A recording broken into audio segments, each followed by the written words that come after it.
Janasena party నాయకుడు కొరకంటి నాగబాబు మృతదేహం Dubai నుంచి కుటుంబ సభ్యులకు చేరే వరకు సమన్వయం చేశారు ఆ పార్టీ అధినేత AP deputy CM Pawan Kalyan. శస్త్రచికిత్స చేయించుకుని ఇబ్బంది పడుతూ కూడా జన సైనికుడి మృతదేహాన్ని రప్పించేందుకు కృషి చేశారు.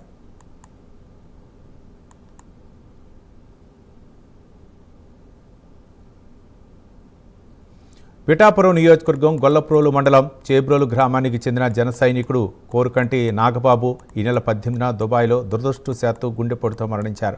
విషయం తెలుసుకున్న వెంటనే పవన్ కళ్యాణ్ కేంద్ర విదేశీ వ్యవహారాల శాఖను సంప్రదించారు. దుబాయ్లోని ఇండియన్ కాన్సులేట్ జనరల్ దృష్టికి ఈ విషయాన్ని తీసుకువెళ్లారు. చట్టపరమైన అంశాలు ఏవైనా ఉంటే తక్షణం పూర్తి చేసి కొరకంటి నాగబాబు మృతదేహాన్ని స్వదేశానికి పంపే ఏర్పాట్లు చేయాలని కోరారు. జనసేన గల్ఫ్ టీం సహాయంతో ప్రక్రియను నిరంతరం పర్యవేక్షించారు.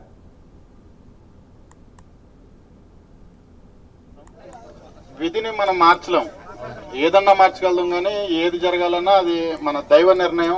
అది అలా అనుకుని మనం వెళ్ళిపోవాలి ముందుకి. ఇలా జరిగిన వెంటనే చాలా మంది ఆఫీస్కి రావడం జరిగింది. వెంటనే పవన్ కళ్యాణ్ గారు పేషీకి పెట్టడం జరిగింది. పెట్టిన వెంటనే తక్షణమే స్పందించి సార్కి ఆరోగ్యం ఆపరేషన్ చేయించుకున్నారు, మనందరికీ తెలిసిందే.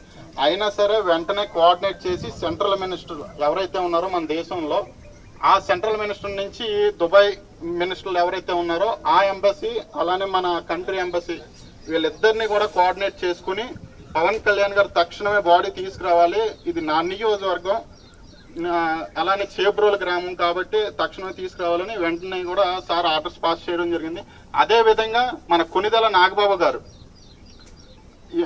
ఈ నాగబాబు గారు ఎమ్మెల్సీ నాగబాబు గారు కూడా ఏ విధంగా మన సహకరించారంటే, అక్కడ ఉన్న తోటి ఎన్ఆర్ఐలు ఎవరైతే ఉన్నారో వాళ్ళందరినీ కూడా కోఆర్డినేట్ చేసి తక్షణమే బాడీ రావాలి. పిఠాపురం నియోజకవర్గం ఇలా నాగబాబు గతంలో మనకి ఎలక్షన్ చేస్తున్నారు అని మన నాగబాబు గారు వెంటనే కూడా అక్కడ ఉన్న ఎన్ఆర్ఐలకి, అలానే శ్రీనివాస్ గారికి, వీళ్ళందరికీ కూడా ఆదేశాలు జారీ చేశారు. అక్కడ ఉన్న పేమెంట్లు ఏవైతే పెండింగ్స్ ఉన్నాయో వెంటనే తక్షణమే వాళ్ళ భార్య అయినా ఆవిడ అకౌంట్ లో కూడా వేపించడం జరిగింది. ఇంతలా సహకరించిన మా పిఠాపురం ఎమ్మెల్యే పవన్ కళ్యాణ్ గారికి ప్రత్యేకంగా ధన్యవాదాలు తెలియజేసుకున్నాం. పవన్ కళ్యాణ్ గారు ఇంత